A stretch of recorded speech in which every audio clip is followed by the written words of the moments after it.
hemorragias que vienen a la emergencia por justamente esta ingesta de antiinflamatorios en forma indiscriminada. Conocemos nosotros que estos antiinflamatorios están entre los fármacos más consumidos en todo el mundo. ¿Por qué? Porque es de fácil acceso, porque ustedes van a la farmacia, ni siquiera en la farmacia, sino en la tienda pueden comprar aspirinas, ibuprofenos, etc. Pero lo que sí es importante saber que el uso no está exento pues, de los efectos secundarios, ¿no? Un 25% va a tener algún daño en la mucosa gástrica importante. Cuando nosotros hablamos de gastropatía por AINES, es aquellas lesiones que se van a producir no solamente en la mucosa gástrica, sino también en duodeno, en intestino grueso, por el uso de estos antiinflamatorios no esteroides. En este cuadro vemos nosotros cómo gran cantidad de ellos son causas de úlcera péptica, los que están en verde, y lesiones gastroduodenales significativas como erosiones, como inflamación, en los que están en amarillo. El daño en la mucosa gastroduodenal pues, se va a producir cuando este efecto gástrico del ácido, ¿no? Del ácido gástrico va a superar los mecanismos defensivos. ¿Y cuáles son esos mecanismos agresivos y defensivos? Recuerden siempre esta balancita que les sirve también para diagnósticos de gastritis, de úlcera. Nosotros tenemos como factores defensivos la barrera de mojo y bicarbonato, la resistencia superficial de la mucosa, la renovación celular. Voy a apagar acá para que puedan ver un poquito mejor. ¿Sí? La renovación celular, la restitución epitelial, la circulación, ¿no? a ese nivel en la mucosa, la respuesta inmune también de la mucosa, la defensa neural, muscular y las prostaglandinas. ¿Cuáles son los agresivos? La secreción de ácido clorhídrico, la pepsina, no nos olvidemos también del famoso Helicobacter pylori, ¿no? Aumento de gastrina, los AINES y las sales biliares. Todo eso va a hacer que se produzca una lesión aguda y va a depender también del daño, del efecto tóxico directo sobre el epitelio. ¿Y qué va a producir esa lesión aguda? ¿Por qué se va a producir? Por un efecto del atrapamiento iónico, por inhibición de la síntesis de prostaglandinas, por un aumento en la adhesión de los leucocitos al endotelio vascular gástrico, el óxido nítrico y los fosfolípidos de la capa de moco también son factores importantes que tienen pues para defender esta mucosa, pero que se ve inhibida, alterada por la ingesta de estos AINES. Vamos a encontrar nosotros acción directa y sistémica, ¿no? Muchos piensan que, y eso los mismos pacientes nos dicen, no, mejor no me dé por vía oral porque me va a dañar el estómago, deme por vía intramuscular, pero igual todo se absorbe y va a la mucosa gástrica. Entonces, hay una acción local o directa por acumulación intracelular del fármaco. Ya hemos mencionado el atrapamiento iónico, la permeabilidad de la retrodifusión de los hidrogeniones, inhibición de la fosforilación oxidativa y de transporte iónico y estimulación de la secreción de ácido y pepsina. Este mecanismo es muy determinante para la lesión directa, ¿no? Y acá se ve la importancia de que usemos nosotros los medicamentos que tengan una recubierta entérica para disminuir este daño a nivel de la mucosa gástrica. Cuando hay una acción sistémica, esto viene relacionado con la inhibición de la síntesis de prostaglandinas y se ve a nivel de estos tres niveles. En nivel preepitelial, porque hay una disminución de la secreción del moco y la viscosidad, hay una disminución de los fosfolípidos tensoactivos de esa membrana, haciendo que se reduzca la hidrofobicidad de la mucosa y hay una disminución de la secreción de bicarbonato. Esto a nivel preepitelial, recuerden ustedes. A nivel epitelial, la reducción de la proliferación celular epitelial a inhibición de la liberación de factores de crecimiento plaquetario, y a nivel postepitelial, porque ya acá hay un descenso del flujo vascular, hay lesión endotelial por esa adhesión leucocitaria, aumento de radicales libres y aumento en la síntesis de leucotrienes. Entonces tenemos dos formas de daño, tanto directo o local como indirecto o sistémico por esos mecanismos. Y acá en este cuadrito se reduce todo lo que hemos mencionado nosotros, ¿no? Como los factores protectores, la capa mucosa, el gradiente iónico, la capa de bicarbonato, las prostaglandinas, células epiteliales, la circulación, y cómo se ven afectados por estos agentes agresivos, el helicobacter, el ácido, la pectina, los AINES, y esto va a hacer que se disminuya la acción de la producción de prostaglandinas, de bicarbonato y de moco, haciendo el daño en la mucosa gástrica. Pero ¿qué daños es lo que nos va a producir? Tenemos nosotros el tipo 1, el grado 1, cuando solamente se encuentran a la endoscopía pequeñas petequias, zonas equimóticas. En el grado 2, cuando endoscópicamente nosotros ya encontramos erosiones, pero hasta allí todo es superficial. Cuando ya es más relevante es cuando el paciente va a venir por un dolor más intenso, en el cual vamos a poder encontrar una úlcera, ya sea en el estómago, ya sea en el duodeno, o varias úlceras en el estómago, en el duodeno. Y en el grado 4 es cuando ya esto se va a complicar con una hemorragia digestiva, o peor aún, con una perforación gastroduodenal. Generalmente la perforación es muy rara, pero sí en pacientes mayores que tienen otras enfermedades asociadas, como también el uso a veces de los corticoides, etcétera, predisponen a que haya más porcentaje de hemorragia digestiva. Clínicamente, un gran porcentaje de nuestros pacientes que lo toman estos antiinflamatorios en forma crónica, pues van a referir, la mayoría pueden ser asintomáticos, pero hay un 25% que refiere un malestar general, en epigastrio sobre todo, como un dolor, como una sensación de languidez o como un ardor, ¿no? Y en el periodo de 6 meses más o menos, un 10 a 30% de este porcentaje pueden desarrollar, si ya comienzan a tener sintomatología, las úlceras pépticas.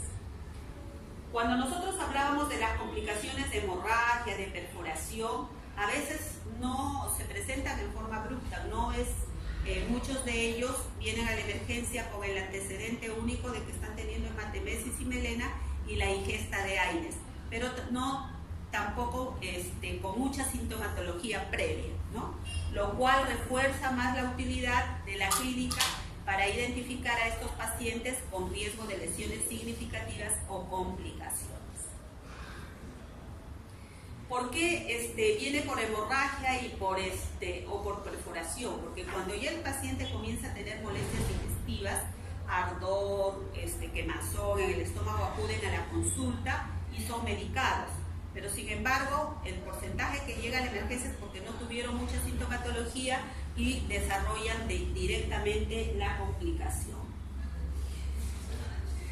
¿Y cuáles son los factores de riesgo? Que me va a decir cuál de los pacientes va a tener más complicaciones si ingiere estos antiinflamatorios. Si mi paciente anteriormente tuvo úlcera, lógicamente va a tener mayor riesgo. Si también en algún momento tuvo hemorragia, de igual forma. Si mi paciente tiene la costumbre de ingerir los antiinflamatorios con el estómago vacío, con poco líquido, en forma indiscriminada, de igual forma, si muchos pacientes con uno no le hace efecto, pues se toman 2, después más tarde se toman otro por el dolor que puedan presentar. Entonces, a mayor dosis, mayor complicaciones. Y también lo que les mencionaba a ustedes, la combinación de estos antiinflamatorios con los corticoides, ¿no? Y más aún si usan anticoagulantes. En hemorragia digestiva alta siempre recuerden que tenemos nosotros nuestra escala para ver mortalidad, que es la escala de, ¿cuál es el ROCA, ¿no? Para ver la mortalidad. Y esto vemos nosotros como estos pacientes adultos mayores tienen mayor riesgo, mayor mortalidad en estos casos, ya sea por úlcera o por los años. Entonces, a mayor edad también tienen mayor riesgo de hacer complicaciones, y más aún si son diabéticos, si tienen otros problemas más asociados. Entonces, ¿cómo nosotros podríamos prevenir? Desde que tenemos un paciente que lo catalogamos como un alto riesgo para hacer estas gastropatías por AINES, tenemos que enseñarles a racionalizar el uso de este medicamento, que lo tome a determinado, ¿no? Con un horario, en determinadas las dosis adecuadas, ver cuál es esta población para nosotros prevenir que tengan las complicaciones. Entonces, lógicamente, en geriatría, pacientes que tienen una polifarmacia, que ya tienen, usan pues mucha medicación, tienen artropatías, tienen lumbalgias, tienen que usar corticoides, antiinflamatorios y todo eso, pues son esos los grupos en que nosotros tenemos que prevenir, ¿no? ¿Y cómo lo prevenimos? Los antiácidos, los magaldratos, supralfatos nos sirven de ayuda, sí, pero más para lo que es la sintomatología. Se habla de los fármacos que son más protectores son los supralfatos, la prostaglandina, el acexamato de zinc. Tenemos nosotros con más facilidad en el mercado el supralfato. Las prostaglandinas tienen muchos efectos adversos y a veces se producen más molestias que mejoría en nuestros pacientes. Los fármacos que inhiben la secreción ácida, le dejaremos ranitidina, le dejaremos inhibidores de bomba de protones. Podemos usar ranitidina si los síntomas son leves y no son tan severos, ¿no? Y los inhibidores de bomba de protones si ya la sintomatología es mayor. Ya nosotros conocemos pues que se están desarrollando gran cantidad de AINES ya que limitan, disminuyen este efecto, ¿no? Inhiben de forma altamente selectiva el isoenzima 2 de la ciclooxigenasa, el celecoxib es a la cabeza, el primero que salió al mercado, y de ahí ha salido una gran cantidad de medicamentos que se espera que con esto disminuya la tasa de lesiones y complicaciones que con los que inhiben pues ambas enzimas, ¿no? Como lo que ya nosotros estamos mencionando. Entonces, pero también no son exentos de todo daño. Hemos tenido pacientes con esta medicación que también han hecho gastropatía por AINES. Entonces nosotros, si queremos llegar a algunas conclusiones, tenemos que ver que la profilaxis no lo vamos a dar en forma generalizada. Vamos a ver si es que tiene los antecedentes que hemos mencionado, de úlceras, de gastritis previas, de hemorragias previas, si tiene ya la sintomatología para iniciar un tratamiento profiláctico, ¿no? El omeprazol con dosis mínima de 20 miligramos se ha encontrado que es un buen fármaco para prevenir estas lesiones, y las misoprostol, ¿no? Como una alternativa, pero los efectos adversos, los efectos secundarios, y más aún si son pacientes jóvenes, mujeres jóvenes en edad fértil, pues pueden producir mayor hipertonía uterina, produciendo pues abortos, ¿no? Entonces prácticamente no se usa. El acexamato de zinc, ¿no? Se dice que podría usarse en tratamientos cortos, que no hayan tenido lesiones previas, pero lo que más nosotros siempre usamos pueden ser los supralfatos como citoprotectores, la ranitidina para aquellos pacientes, como les mencionaba, que no tienen mucha sintomatología como para prevenir, y los inhibidores de bomba de protones, ¿no? Realmente los magaldratos, los supralfatos no han demostrado una mayor eficacia, pero sí ayudan a disminuir la sintomatología en estos pacientes. Bien, entonces, por horario hay que ver qué paciente es el que va a ser ingresado para prevenir esta gastropatía por AINES: mayores de edad antecedentes de úlceras, antecedentes de hemorragia y ¿cómo se llama? Y que tenga pues muchos síntomas.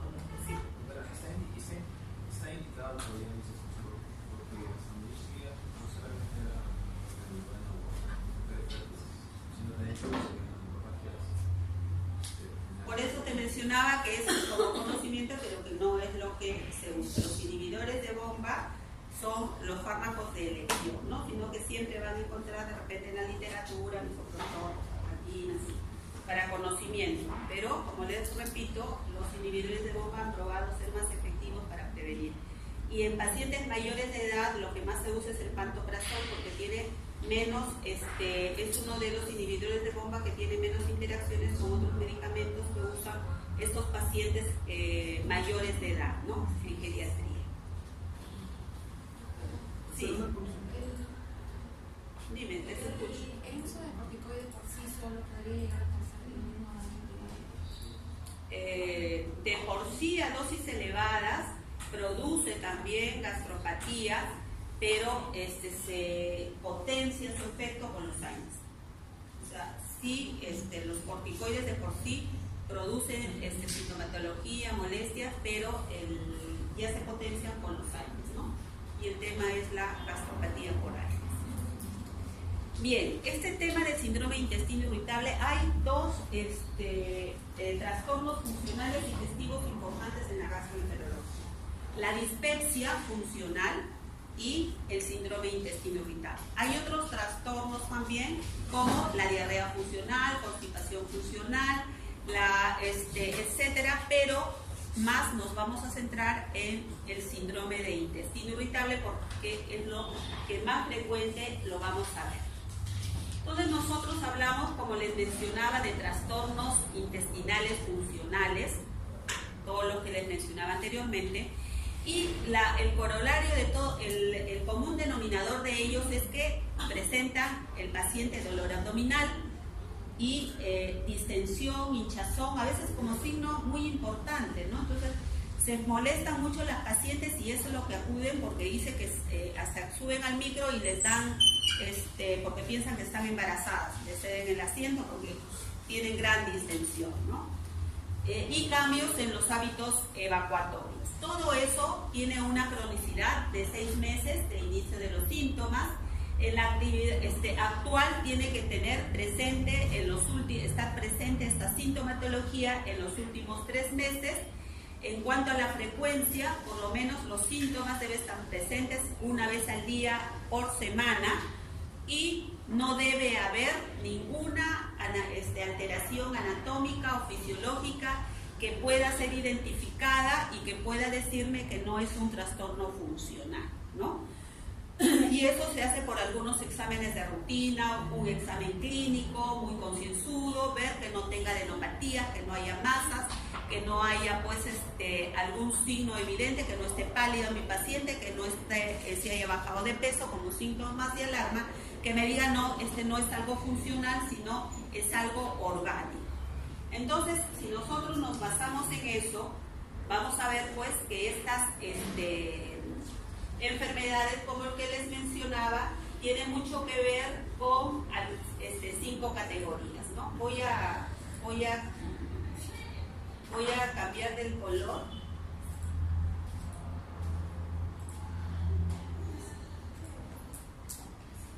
Para que puedan, porque no se ve muy bien.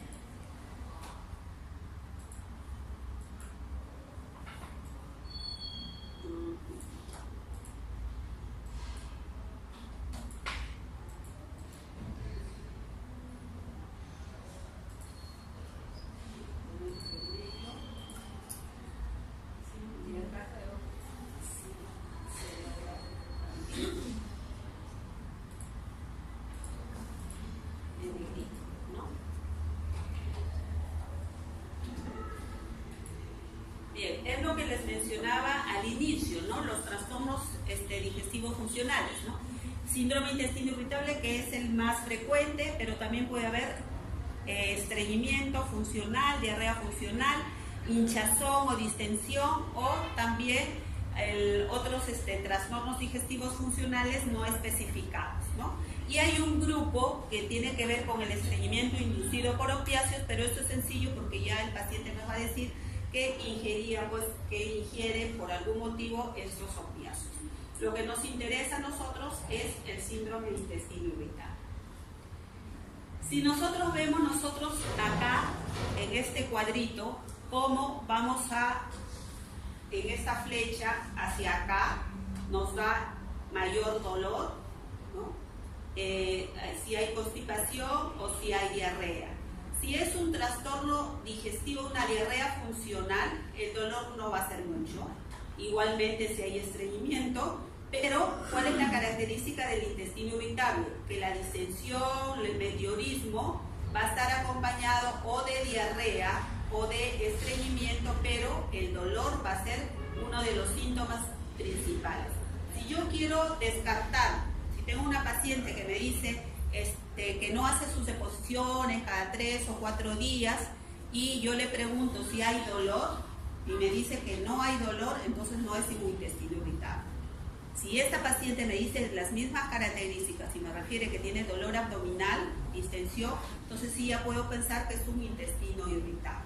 Entonces la característica siempre es el dolor en este síndrome de intestino irritable y eso es lo que menciona acá. Se caracteriza, ¿no?, como en la definición, por la presencia de un dolor abdominal que es recurrente y se asocia a alteraciones en el ritmo de las deposiciones.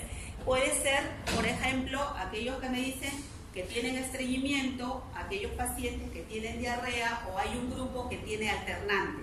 Ay, doctora, no sé qué tengo, a veces me estreño, después me da diarrea y así tienen lo que se llama el intestino irritable mixto, ¿no? Asociado con hinchazón, que se les hincha la barriga, que se llenan de gases y todo esto pues se hace frecuente en este intestino irritable. Para eso, los criterios de Roma 4 nos van a ser de ayuda. Acá está más claro. Se crearon desde hace muchos años los criterios de Manning, que fueron insuficientes. Los criterios de Roma 1, de Roma 2, de Roma 3 y al final nos rigen los de Roma 4, en los cuales mayormente no hay mucha variación en cuanto a la sintomatología, sino más en el tiempo. Los criterios de Roma 4 nos hablan dolor abdominal recurrente, al menos una vez al día a la semana, en los últimos 3 meses, asociado con 2 o más de los criterios. Que ese dolor se relacione con la defecación. ¿Qué significa? Lo que los pacientes dicen, doctora, vengo, voy al baño, hago mi deposición y me calma el dolor, ¿no? Que se relacione con el cambio en la frecuencia de las heces. Yo hacía todas las mañanas mis deposiciones bonitas, como en submarino, me decía, por ejemplo, a un paciente. Pero ahora lo hago como en bolitas de carnero o se me desmenuzan. Cambio en la frecuencia. En la frecuencia es, por ejemplo, si viene y me dice que hace todos los días y de repente nota que hace 3 veces al día o que se le alarga cada 2 o 3 días, ¿no? Y en la forma de las heces lo que mencionaba, que cambie de una forma adecuada a que se hagan bolitas, que se desmenuce o, como ya vamos a ver, en la escala de Bristol más adelante. Y todo esto debe presentarse en los últimos 3 meses y los síntomas haber iniciado 6 meses antes del diagnóstico. ¿Qué me quiere decir con estos criterios? Que yo tengo que sentarme con mi paciente, tenerle mucha paciencia, preguntar inicio de síntomas, duración de síntomas, frecuencia de las deposiciones, si se altera o no, si calma o no con las deposiciones, si tiene distensión, meteorismo, y también indagar un poco en la parte emocional, en la parte en estos pacientes, porque se asocia mucho también con intestino irritable. Si se habla de prevalencia, nos dice que las mujeres somos más histriónicas, somos más sensibles, por eso tenemos más el intestino irritable que los hombres. Pero lo que antes era así, ahora ya está, ya por ahí vamos, ¿no? Entonces, vamos a encontrar más mujeres que varones. La prevalencia también se ve que mientras mayor edad menos probabilidades tengan de síndrome intestino irritable. Se ve entonces más en pacientes jóvenes, en adultos jóvenes, ¿no? De 50 para adelante ya hay que buscar mucho otra patología para ver si realmente tiene o no un intestino irritable. En Europa, en Estados Unidos, es donde mucho se ha estudiado. Acá todavía nos falta pues un estudio nacional, ¿no? ¿Y a qué se debe? ¿Qué sucede? ¿Por qué estos pacientes vienen tanto a la consulta con estos síntomas? ¿Qué es lo que pasa? Hay algunos factores que aumentan el riesgo de que mi paciente tenga el intestino irritable. Tiene que ver con la genética, con el medio ambiente, la parte psicosocial, ¿no? También van a haber algunos factores que van a desencadenar el inicio o la exacerbación de los síntomas. Porque recuerden, si es un trastorno crónico recurrente, puede ser que mi paciente tenga periodos de felicidad, no tiene nada, molestias, pero algo sucede que hace que se recurran sus síntomas. ¿Y qué puede ser? Una gastroenteritis previa, que haya intolerancia a los alimentos, estrés, diverticulitis o alguna cirugía. ¿Y cuáles son los mecanismos fisiopatológicos que puedan explicar el por qué hay este intestino irritable?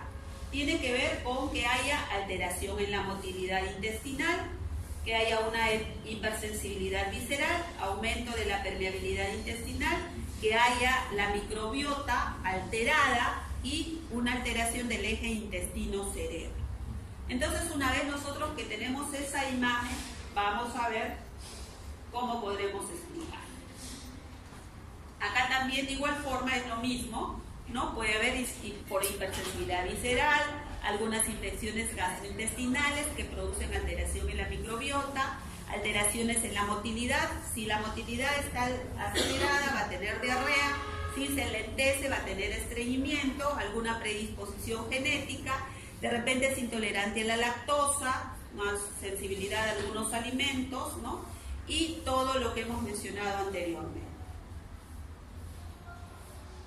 Si hablamos de hipersensibilidad visceral, vemos cómo en un trabajo, ¿no?, se encontró esta alteración. Desde allá hace, miren, 50 años se describió que la contractibilidad del colon y del intestino delgado se ve alterado en estos pacientes.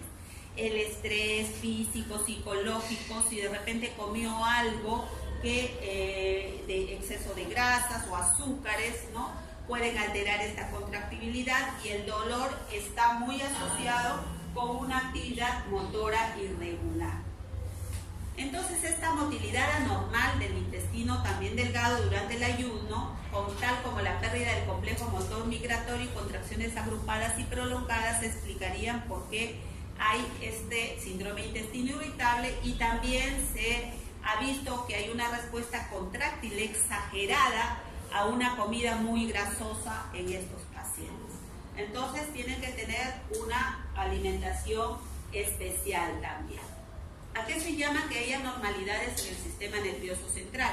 Hay lo que se llama la neurogastroenterología, es todo un libro, ¿no? Pero más o menos podría ser que en estos pacientes, dice, haya una excitabilidad incrementada de las neuronas en los cuernos dorsales de la médula espinal, donde hay neurotransmisores, ¿no?, una zona muy rica en ellos, como las catecolaminas y la serotonina, ¿no? Y centralmente puede haber, dice, diferencias en la manera que el cerebro modula estas señales aferentes de las neuronas del cuerno dorsal a través de vías ascendentes.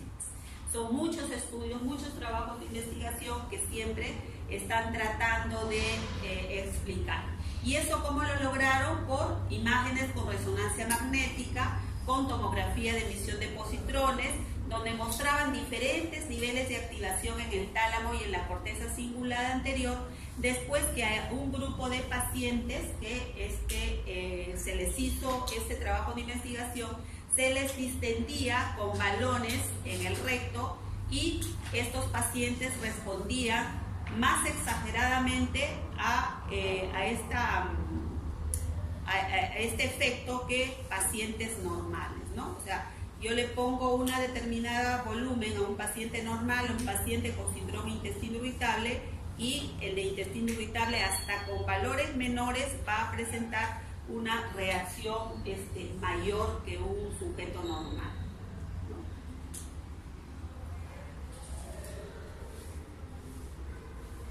¿Y a qué se debe? ¿De qué se trata que la inflamación o una infección? Hay evidencia que esta inflamación de la mucosa entérica, los plexos neurales, inician o contribuyen a los síntomas asociados a síndrome intestino irritable, ¿no? ¿Qué pasó? Que encontraron un grupo de pacientes que tenían enfermedad diarreica aguda, severa, y después desarrollaron el intestino irritable y pusieron pues a investigar. Entonces vieron que las citoquinas inflamatorias en la mucosa pueden activar la sensibilidad periférica o hipermotilidad, y se considera que algunos pacientes con enteritis infecciosa, la presencia de hipocondriasis y efectos estresantes en el momento que tuvieron esta infección aguda, puede desarrollar subsecuentemente un intestino irritable. Moraleja, cuando tengan diarrea no se estresen. No, mentira. Eso fue lo que encontraron en estos pacientitos, ¿no? Que desarrollaron después intestino irritable. Y eso ya se vio reflejado en varios trabajos de investigación, ¿no? Y una de los que más encontraron en estos pacientes fueron salmonella, shigella, giardiasis y el norovirus.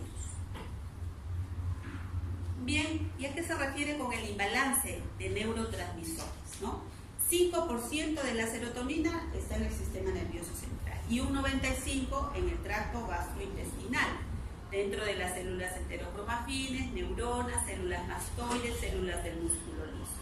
Entonces, por eso se postula que la serotonina es liberada por estas células enterocromafines, liberan, estimulan las fibras de los nervios vagales aferentes y extrínsecos, las fibras nerviosas entéricas también intrínsecas, y hay una respuesta fisiológica que hace que produzca mayor secreción intestinal, que haya un mayor reflejo peristáltico y el paciente tenga diarreas, y puede haber también en algunos síntomas como náuseas, vómitos, dolor abdominal y distensión. Pero ya tratando de explicar esta teoría del imbalance de los neurotransmisores, ¿no? Se sugiere que estos pacientes tienen niveles incrementados de serotonina en plasma y en el recto sigmoides, y estos neurotransmisores pueden proveer nexos no solo entre la contractibilidad intestinal y la sensibilidad, y también en los sistemas nerviosos entéricos y el central. Lo que les mencionaba, la neurogastroenterología.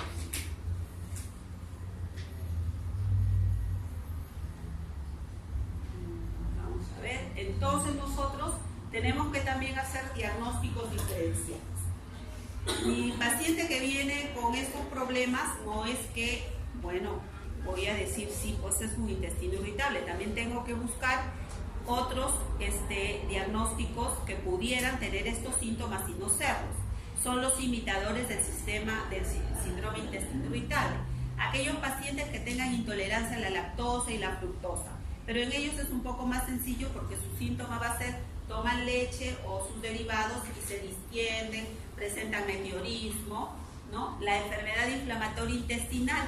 Aquellos pacientes que puede ser colitis ulcerativa o Crohn, pero que para ello nosotros necesitamos tener un diagnóstico histopatológico, por lo tanto se les va a realizar una colonoscopía para la toma de biopsia. En la enfermedad celíaca, ¿qué es la enfermedad celíaca? Intolerancia al gluten. Entonces voy a pedir, ¿no?, la inmunología o su biopsia de duodeno para poder determinarla, y las colitis microscópicas. Las colitis microscópicas son aquellos pacientes que vienen con diarreas crónicas, tienen una colonoscopía normal, pero ¿qué es lo que me da la colitis microscópica? Las biopsias, ¿no? Entonces, esos son los imitadores del intestino irritable. Importantísimo, antes de catalogar y ponerle su sello de intestino irritable a mi paciente, ver la historia clínica, cuáles son sus antecedentes. Tienen antecedentes familiares de cáncer, tiene enfermedades asociadas previas que podían explicar esos síntomas, un examen físico que en estos síndromes de intestino irritable va a ser normal, mis criterios de Roma 4, que ya lo hemos mencionado, ya lo hemos revisado, y que no haya signos de alarma, ¿no? La ausencia de dolor abdominal me impide mi diagnóstico de intestino irritable. ¿Por qué les menciono todo esto como parte importante? Porque hemos tenido casos de paciente viene, no, que tiene diarrea, que se hincha, intestino irritable, ya tiene diagnóstico, intestino, tome tal, y después regresa con anemia, etcétera, colonoscopia, un cáncer de colon. Entonces, siempre tienen que tener seguridad de que su paciente es algo funcional y no sea algo orgánico, ¿no? ¿Y cuáles son esos síntomas de alarma? ¿Qué es lo que me dice? Este paciente tiene otra cosa, no es un intestino irritable.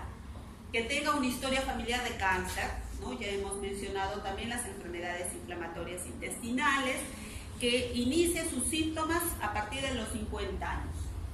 Entonces, allí sí necesito descartar que haya algo orgánico antes de ponerle, pues, síndrome de intestino irritable. Signos y síntomas que puedan indicar organicidad, por ejemplo, el dolor que despierta al paciente en las noches. Estos pacientes no se van a despertar por dolor ni se van a despertar por ir al baño por diarrea. Descansan tranquilos. No tienen fiebre, no tienen anemia, no tienen pérdida de peso, ¿no? No hay sangre en las heces. El dolor abdominal no es intenso, constante, es un dolor abdominal recurrente. El examen físico, no hay masa palpable, no hay visceromegalia, le hago un tacto rectal, no tiene lesiones que me podrían hacer pensar en un cáncer de recto. Entonces, para nosotros catalogar a un intestino irritable tenemos que ver que no haya ningún síntoma de alarma. Que no venga, por ejemplo, con una distensión abdominal y que sea una obstrucción intestinal, ¿no? Tenemos que descartar cualquier síntoma de alarma. Pero no solamente van a tener molestias digestivas netamente, sino también estos pacientes pueden tener síntomas extradigestivos. ¿Qué podría tener un síndrome de intestino irritable? Puede haber dispareumia, puede haber incontinencia urinaria, lumbalgia, cefalea, también hay síntomas extradigestivos.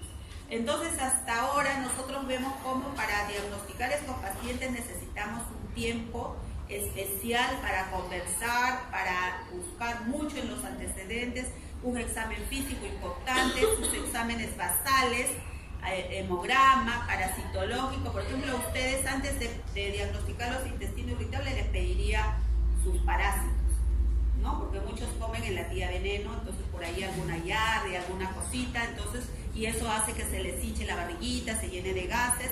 Un odontólogo me decía de que sus pacientes le decían que era su odontólogo con música adentro, porque como se agachaba así, su barriga sonaban los gasecitos, ¿no? Distensión, meteorismo, es signo importante de este intestino irritable. El dolor abdominal suele ser bajo, suele ser en el abdomen inferior, y muchas pacientes vienen después de haber pasado por ginecología pensando en enfermedades inflamatorias pélvicas, ¿no? Y esa es la escala de Bristol que les mencionaba, que uno les muestra al paciente para ver cómo son las deposiciones.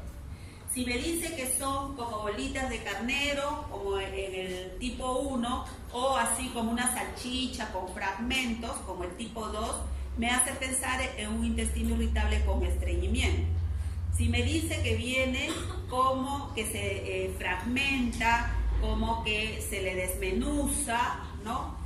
O pueden ser líquidas, un síndrome de intestino irritable con diarrea. El tipo 4, el tipo 3, bueno, son los más o menos adecuados, más el tipo 4, ¿no? Que está en el centro. Entonces el hinchazón, el meteorismo suelen estar presentes en la mayoría de estos pacientes. No son específicos, ahí menciona el esfuerzo excesivo durante la defecación, urgencia defecatoria, sentimientos de evacuación incompleta, mucosidad con movimientos intestinales, también lo pueden presentar, pero como que no son específicos de la patología, pero sí les van a decir, doctora, yo ya estoy para salir y de repente siento como que algo, otra vez no he hecho mi evacuación, tengo que regresar y volver a sentarme. Entonces esas sensaciones de evacuación incompleta también se pueden presentar. Ya les mencionábamos otra vez la escala de Bristol, ¿no? Lo normal, el 3 y 4, estreñimiento los 2 primeros, y el 5 y 7, síndrome intestino con diarrea. Igualmente acá es lo mismo que hemos mencionado anteriormente, y recordemos que estos pacientes informan que los síntomas son inducidos o exacerbados por las comidas que no están dentro de los criterios, pero hay que preguntar qué comida es lo que le exacerbó. Si hay estreñimiento, el que dejen de ingerir fibras puede exacerbarle. Si hay diarrea, el exceso de fructosa, azúcares, son los que van a contribuir también para tener estas molestias. Entonces, ya para ir terminando, ¿cuáles son los subtipos? Ya mencionamos desde el inicio: intestino irritable con estreñimiento, intestino irritable con diarrea, el mixto, que viene en forma alternante, y hay un grupo no clasificable en los cuales la consistencia de las evacuaciones es insuficiente para llenar los criterios mencionados anteriormente. Eso es lo que les mencionaba, ¿no? Como extraintestinales, migrañas, cistitis, dispareunia. Hemograma es importante, todos tenemos que saber si no, cómo está, si no hay anemia, si no hay hipocromía, etcétera, cómo están las defensas, leucocitos, la calprotectina fecal, bueno, no en todos los casos, un PCR si sospechamos algunas patologías inflamatorias, y el parasitológico sí importante. Los signos, siempre buscar otras patologías si tiene más de 50 años, si hay signos de alarma, antecedentes familiares de cáncer, o si algunos pacientes tienen ya tratamiento empírico por problemas diarreicos. ¿Y qué sucede con estos pacientes? En los casos más graves vamos a encontrar mayor influencia de los factores centrales. En los menos graves, mayor influencia periférica.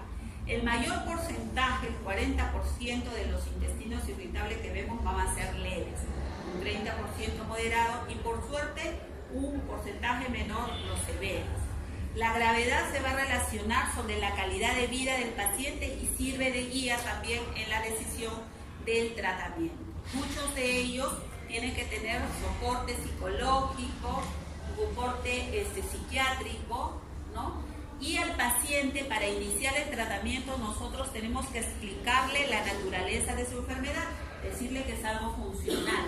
El mayor temor de ellos es que sea cáncer, por lo tanto, decirles no es un cáncer, la cancerofobia. Educar en sus hábitos alimentarios, qué es lo que deben, qué es lo que no deben alimentarse, que disminuyan el estrés, que duerman bien, ¿no? Que mejoren su alimentación con lo que son fibras. Hay una forma de ayudarles es pues mayor fibra en su alimentación, restricción del gluten en aquellos en los cuales ellos notan que al ingerir este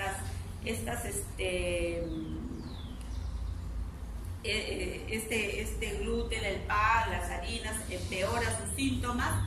Hay una dieta FODMAP que tiene que ver con la disminución de varios alimentos para mejorar el intestino irritable, las intervenciones psicológicas, y toda la evidencia siempre es controversial, no contundente. Por eso se siguen investigando, se siguen haciendo seminarios, se sigue avanzando mucho en descubrir esta patología, que de repente en algún momento vaya a ser que sí tenga un sustento más orgánico definido y ya no sea funcional, ¿no? El tratamiento va a ser basado en el síntoma predominante. Si tiene diarrea, voy por ahí; si tiene estreñimiento, por ahí; si distensión, meteorismo, por ahí; si hay dolor, igual. Reafirmar, educar y mejorar la relación médico-paciente. Muchos de ellos, hasta con ir a la consulta, sienten alivio porque ven que sus síntomas, sus molestias, su dolor no es porque tengan un cáncer. Las fibras, los antiespasmódicos, antidepresivos ayudan, los procinéticos, tenemos varios en el mercado, levosulpiride, la domperidona, el refluxil, que es la mosaprida, ayudan para los casos de estreñimiento o donde haya mayor distensión abdominal, agentes serotoninérgicos, ¿no? Mejorar la microbiota. Ahora se ha puesto de moda los probióticos. En todos sitios van a encontrar cantidades de probióticos de diversos, algunos mezclados, algunos únicos, ¿no? Y el uso de antibióticos como la rifaximina, que han visto que va muy bien para estos pacientes, modificar la dieta y las terapias psicológicas. El yoga les ayuda mucho. La restricción dietética del gluten mejora mucho los síntomas en estos pacientes, en los cuales pues ellos notan que al ingerir estas harinas empeoran sus síntomas. Y el régimen dietético FODMAP se refiere a la restricción y reducción de alimentos que sean que se fermenten, ¿no? Como mejorar, disminuir lo que son los oligosacáridos, disacáridos, monosacáridos, polioles, y con esta dieta mejoran significativa los síntomas. Entonces recordemos nosotros que no solamente es el tratamiento médico, es el tratamiento psicológico y es el tratamiento también en lo que es la alimentación, ¿no? En este cuadrito se resume más o menos el tratamiento de acuerdo a los síntomas, ¿no? Si hay diarrea, tenemos allí la loperamida, ¿no? Varios, tenemos el racecadotrilo, que es el famoso Tiorfan, también que ayuda. Si hay estreñimiento, podemos usar las fibras, el polietilenglicol, ¿no? Si hay dolor asociado, los bromuros de pinaverio, las trimebutinas, ¿no? Y las mebeberinas, hay varios en el mercado, cantidad. Si es que hay dolor, el metroespasmil también, que es una alberina, tiene simeticona asociada. Muchos de ellos se asocian con simeticona para disminuir también no solo el dolor, sino también la distensión, y muchos de ellos también se los asocia con bromazepam, con proteazepóxido, como para relajar un poco la ansiedad en estos pacientes. Y sí, pues se vieron en trabajos de investigación que los antidepresivos iban bien en estos pacientes que lo requerían en relación en la mejora de su síndrome de intestino irritable. Y como les mencionaba, en los antibióticos, la rifaximina probó también tener un efecto importante en un trabajo de investigación que se realizó. El tratamiento psicológico también, de igual forma, se vio que mejoraba la sintomatología en estos pacientes, ¿no? Y hasta algunos cesaban los síntomas que eran sometidos pues a terapias cognitivas, hipnoterapia. Y resumiendo, los medicamentos, por ejemplo, van a escuchar ustedes bromuro de pinaverio, bromuro de etilonio. El bromuro de pinaverio tiene un efecto antimuscarínico, es un bloqueador de los canales de calcio, tiene una acción selectiva sobre la fibra muscular lisa del tracto digestivo, por lo tanto, me va a ayudar en este síndrome de intestino irritable con predominio de dolor. El bromuro de etilonio interfiere en la disponibilidad de los iones de calcio, reduce la motilidad sigmoidea postprandial, mejora el dolor y la distensión. En quienes me va a ir bien, en aquellos que su síntoma predominante ya sea el dolor y sea la diarrea. La trimebutina es un antiespasmódico musculotropo, inhibe la motilidad aumentada del intestino grueso. Me va a ir bien en aquellos pacientes que tienen síntomas de dolor y síntomas de diarrea.